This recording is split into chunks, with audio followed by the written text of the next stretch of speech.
Hey, Queen. Welcome to this episode of the Q Chat, where we celebrate remarkable talent and inspiring journeys. Today, we have the incredible privilege of speaking with a powerhouse vocalist who has mesmerized audiences worldwide. This queen first captured our hearts with her stunning performances on NBC's The Voice, where she soared to the finals and emerged as the runner-up, solidifying her place as a true musical icon. Her career spans decades, filled with chart-topping hits and unforgettable live performances. From her early days with the single Coming Out of the Rain to the latest ventures, she has continually reinvented herself, showcasing her versatility and passion for music. Please join me in welcoming the sensational Wendy Moten. She's a queen about a business, working hard on a mission, head high, purpose driven, crown on, never tilted. Go Queen.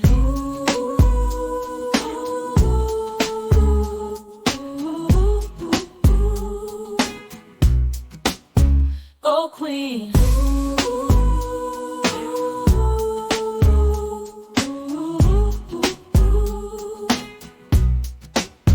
Go Queen.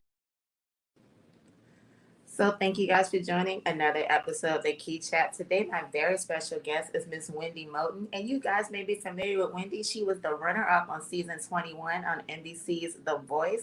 So we definitely want to talk to her about that experience on being on that competition. And I also want to get into Wendy's head about her musical roots and what inspires her. And of course, we're going to talk about my favorite topic, self-love. How are you doing today?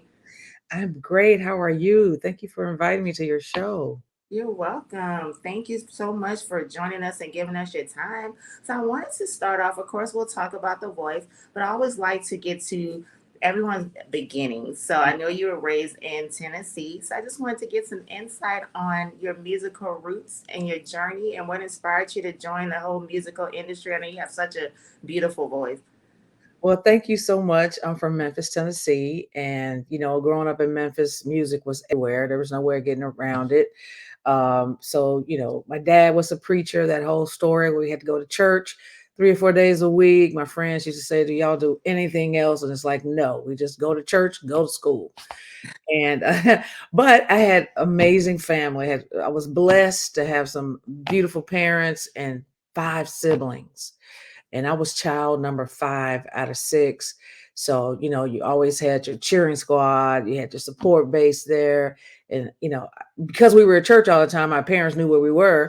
So I didn't know how much of a luxury that was till I went to college.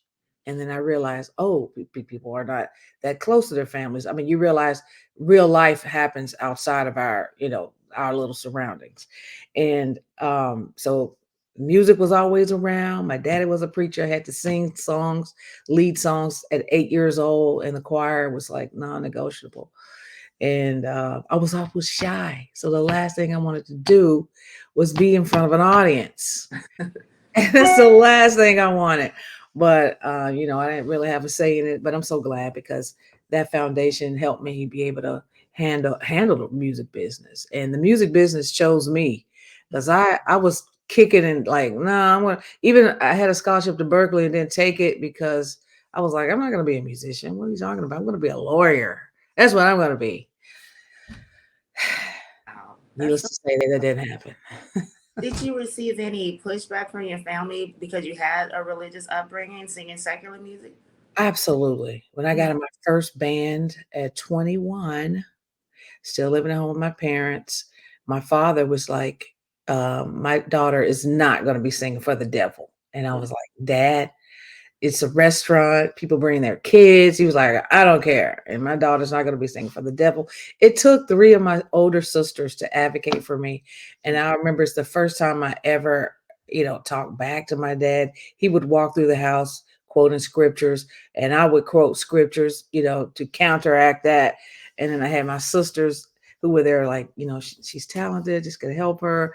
And it was a interesting, transition that was happening. Me fighting for myself, him fighting for his daughter, and then my sisters coming to my aid, realizing that it's something good for me and try to, soften the blow and get my dad to kind of just let me at least check it out. So my sisters came to my aid on that. Awesome. Now, I know you from your single Come Out of the Rain from the 90s. I thought that was a beautiful song because when I looked up your information, I'm like, wait a minute, I know that song. So, what was your transition into? I know you said that you didn't even see yourself getting on the stage like that or going into that profession. What led up to signing a deal and singing like that? Like, I mean, your voice is phenomenal. So what brought you out of that to finally say, hey, I'm going to really pursue this and, get into the industry professionally? Again, like I said, it chose me. Was singing opportunities kept coming. I kept taking them, and I'll say, I'll just do this a little while until I can figure out what I really want to do because I didn't take my music scholarship. Otherwise, I would have been singing classical music. So I said, well, a theater thing came up. It's, you can audition. Okay, I'll do it. I didn't get into my first band at 21 years old. I said, okay, I'll try this out for a minute. I was so green. I didn't know anything, didn't know how to communicate with the audience. I just knew how to sing. That's all. But opportunities kept coming and I kept taking them because I didn't know what I wanted to do. So I was like, until I could figure it out, I'll just go down this path.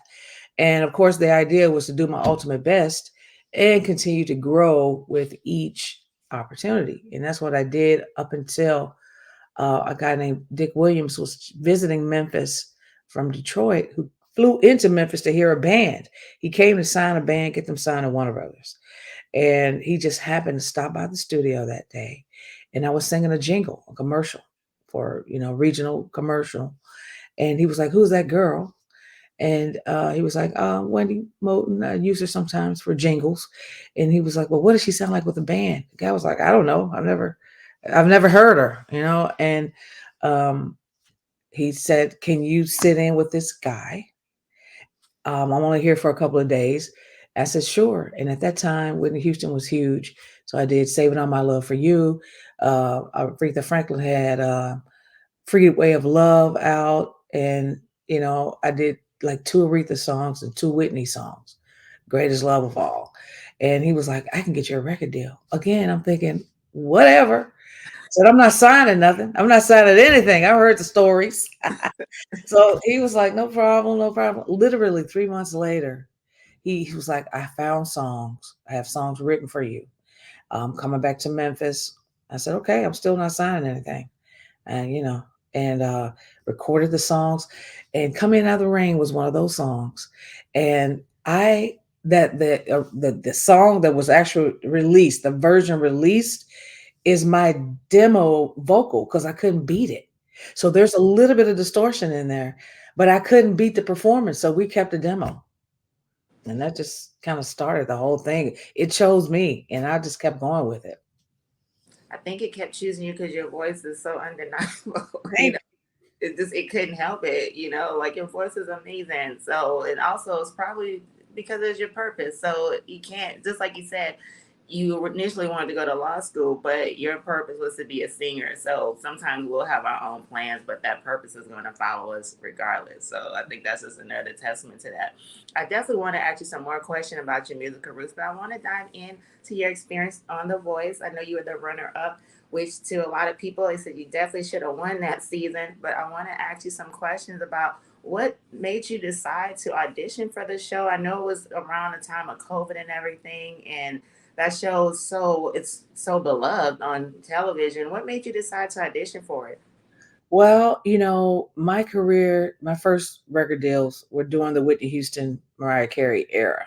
And then that was 1998, that pop R&B, big ballad girl, that era died.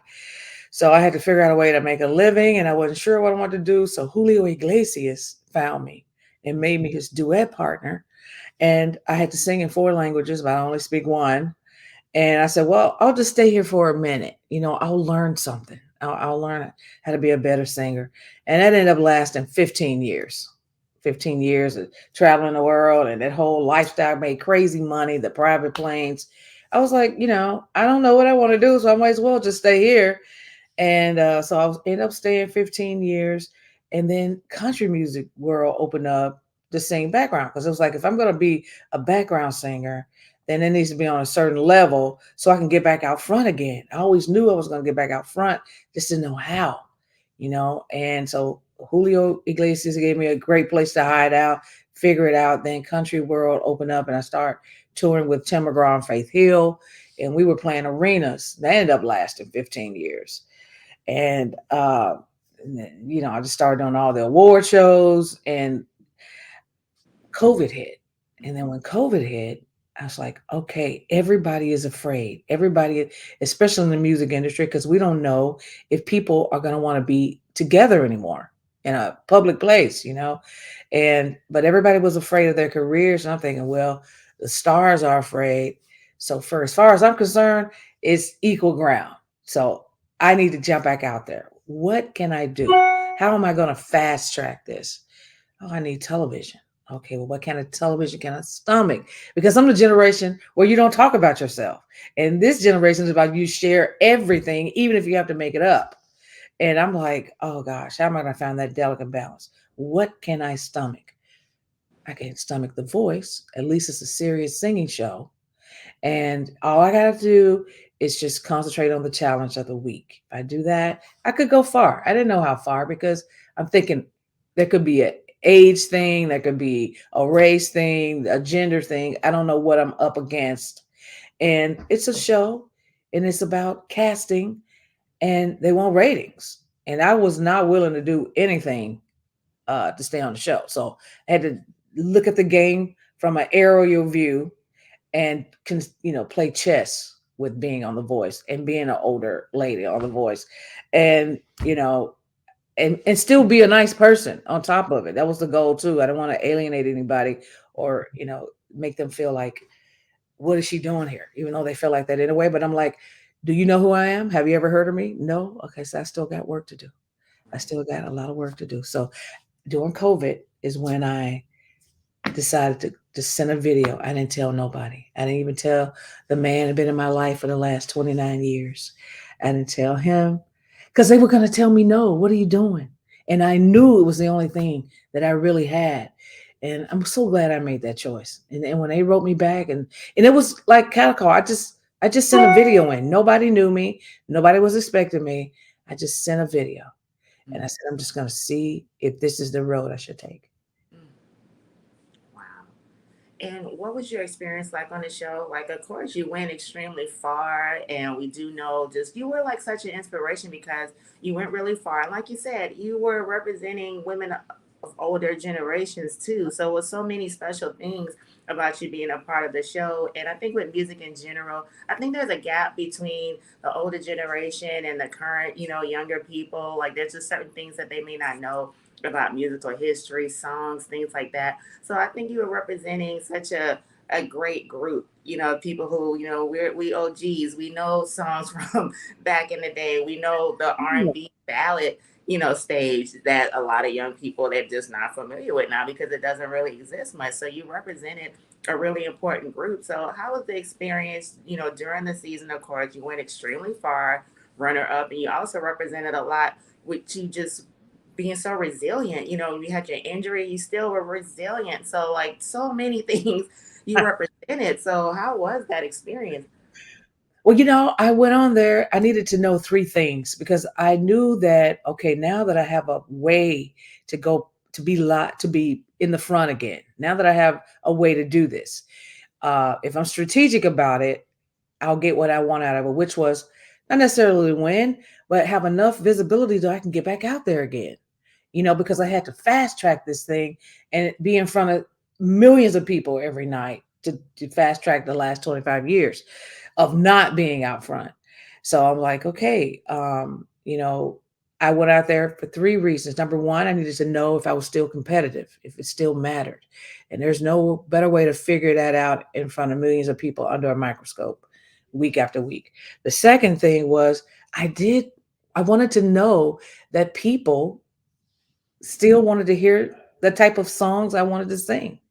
Is there an audience out there? Because the industry will tell you no. It's passe, it's gone, it's old, nobody cares.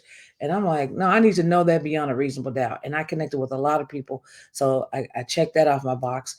And I did want it to be an advocate for people over 50 that we still have value. We still have dreams, we have passion, and don't disregard us. And so I told my age every time the camera was in my face, it was on purpose. I was like, I'm tired of the people, industry, whoever, try to make us feel like we should be ashamed of our age. We should be ashamed of, uh, our journey, our age, our gender. I was like, no, I'm going to talk about it out loud. And because I know that once the show is over, I need people that I'm going to deal with to know the real me and not this fabricated person who I don't want to tell you my age. I don't want to tell you this. I'm like, I don't feel like playing those games. This is the moment to not play those games. And I never have. And I was determined not to. And when I fell, you know, 3 weeks before the finale, I fell on a monitor. If y'all want to look it up, Wendy Moten falls on The Voice. It's amazing. I get back up, and that was for me, because that was like, um, you fell in front of millions of people. You didn't cry. It didn't even phase me at all. I was so happy that my head didn't slam into the floor. And when I saw my broken elbows, I said, "Oh, I can fix that."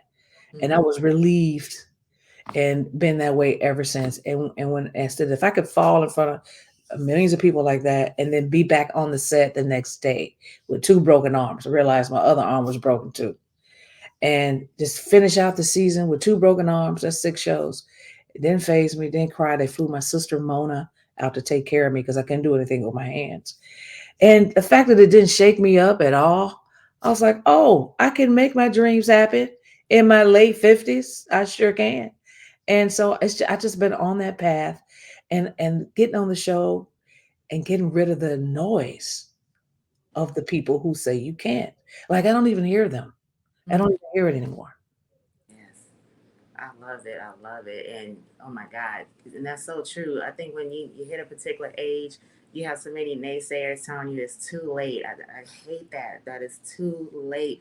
Or that, what are you thinking? Like, why are you trying to pursue your dreams? Dreams don't have an expiration date.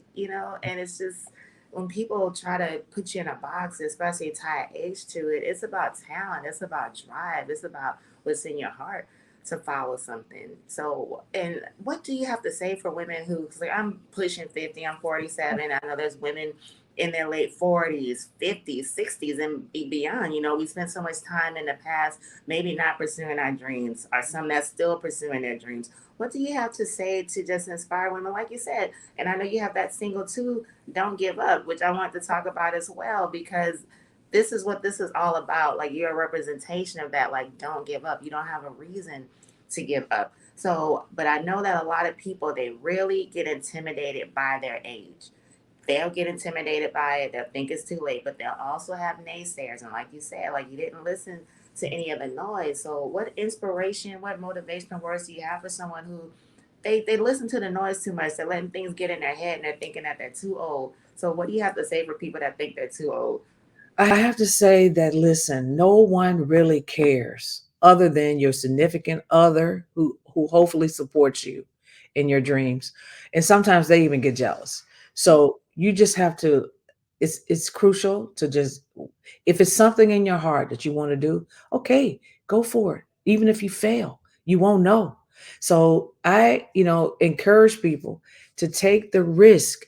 I was so afraid 3 days before my flight to The Voice that I was in the fetal position in my bed, crying myself to sleep, worried if I had made the right decision. And I told myself, self, I want to remember the fear. I want to remember how afraid I was. But I also want to remember when I took the leap of faith.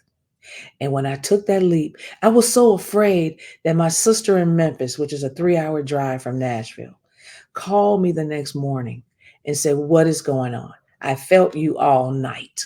That's how afraid I was to take the leap. But I also wanted to remind myself of the fear in taking that leap. And I finally told her, "I'm going to The Voice in like 3 days." And she was like, "Girl, you're going to be fine. I'll pray for you." But I also knew that it was the road, it was the path for me, and I was terrified because of my whole body of work. And I didn't know what was going to happen if they're going to try to embarrass me or, I didn't know it was reality TV.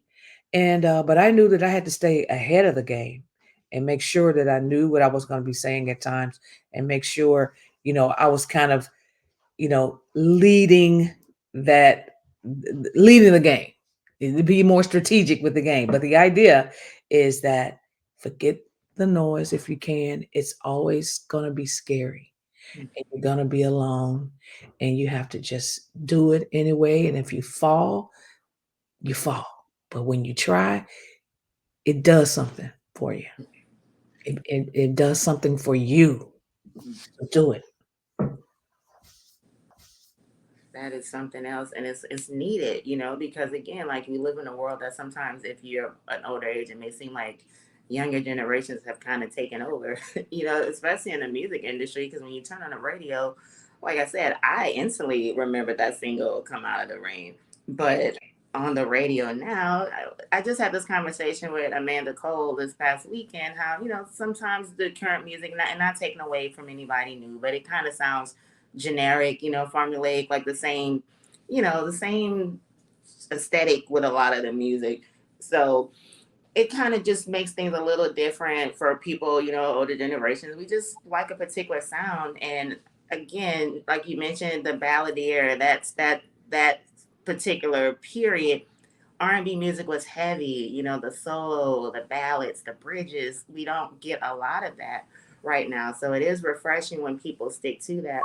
As far as music, what is your opinion as far as like the current state of music? I know like there was past conversations on whether R&B music was dying because we don't hear a lot of ballads, things like that. What's your current take on just the new sound that's out right now, and just how can we, for people that are interested in music, how can they kind of still make their own sound and not necessarily feel the pressure to conform? Well, I think that it's really important to always make your own sound. I am a product of a big, huge record label making me other people, Mm, and it got me nowhere. mm, I got a lot of experience and I got the chance to stay in the game a long time. But in the 90s, the era was about the producer was king at that time.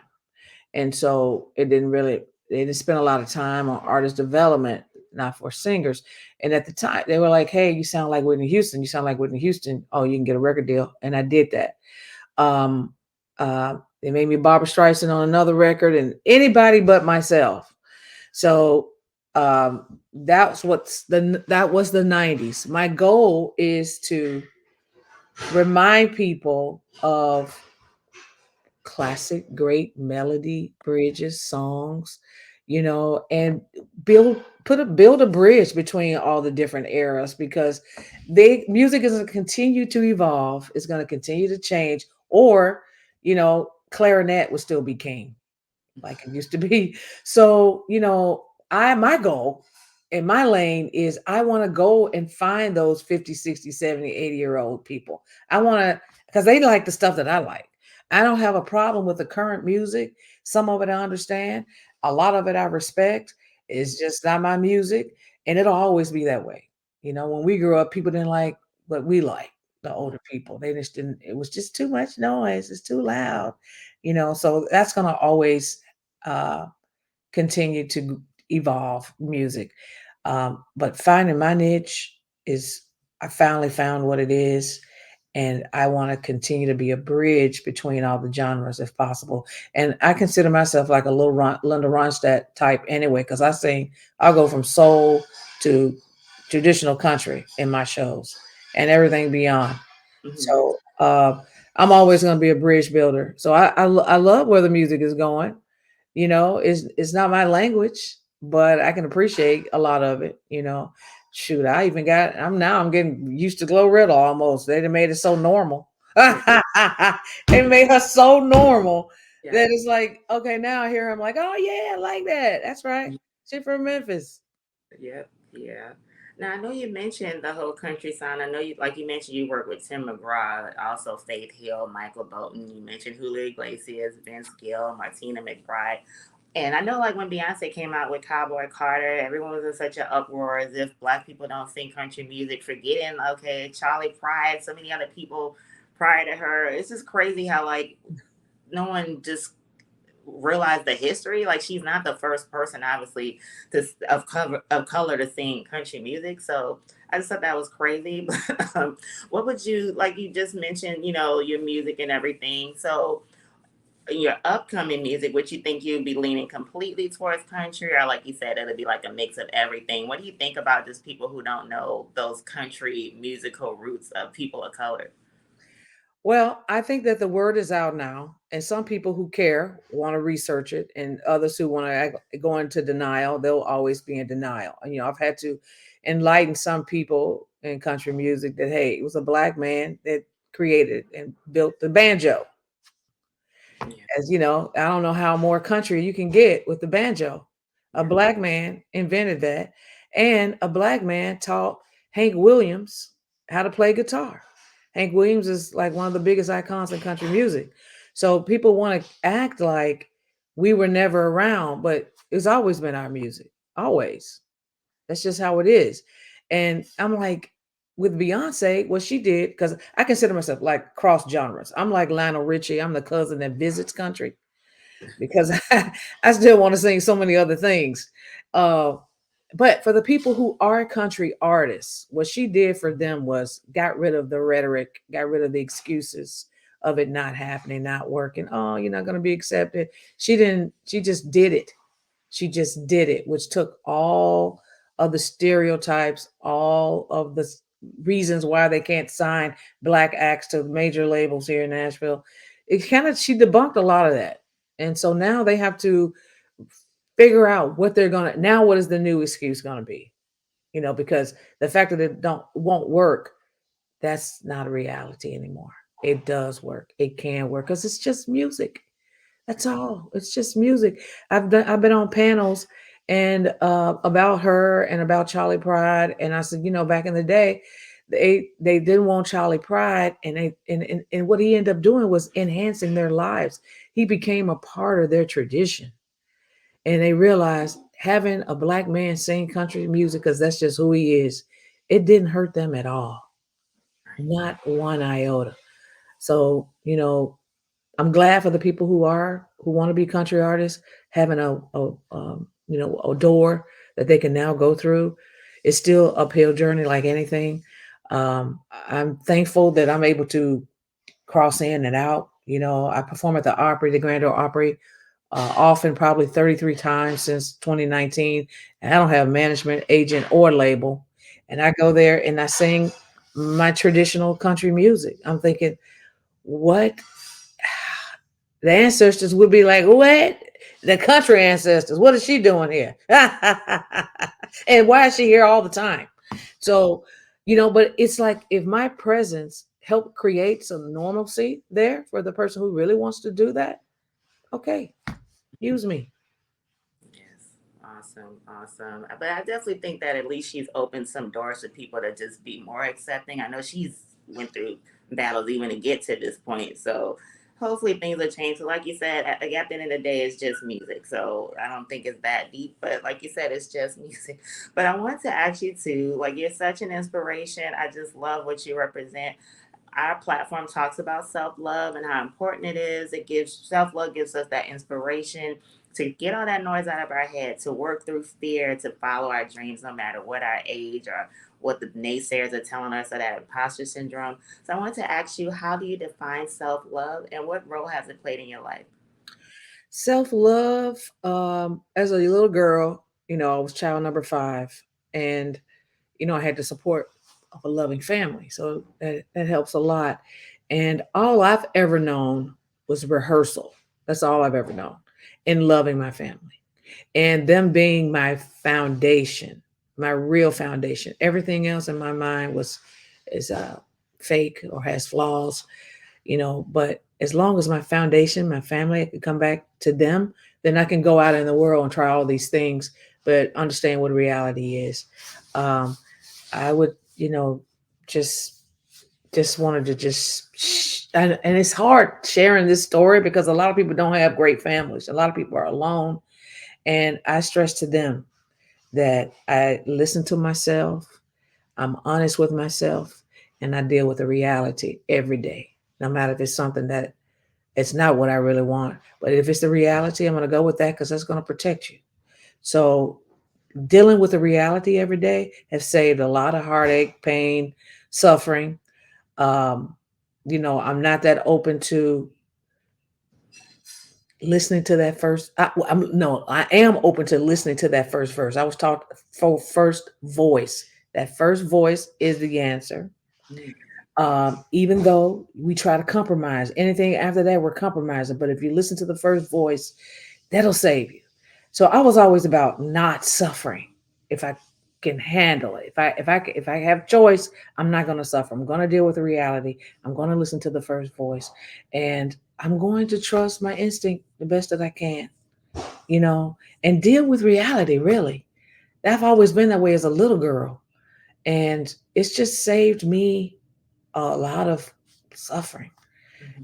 I like dealing with the reality of life choices. And this last thing that I always tell my friends, especially my adult friends, is if I got to think about it like too much, that's my answer. That means no. That takes a lot of stress out of my life.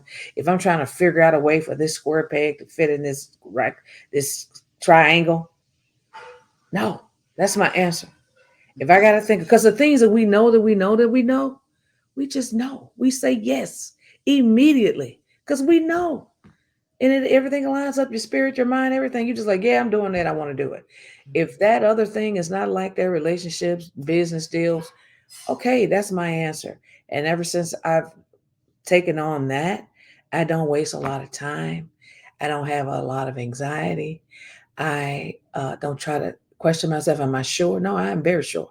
If I'm thinking about it, that means that's my answer. That means no, I'm gonna tell you no, I can't do the gig. No, sorry, I can't go here or there.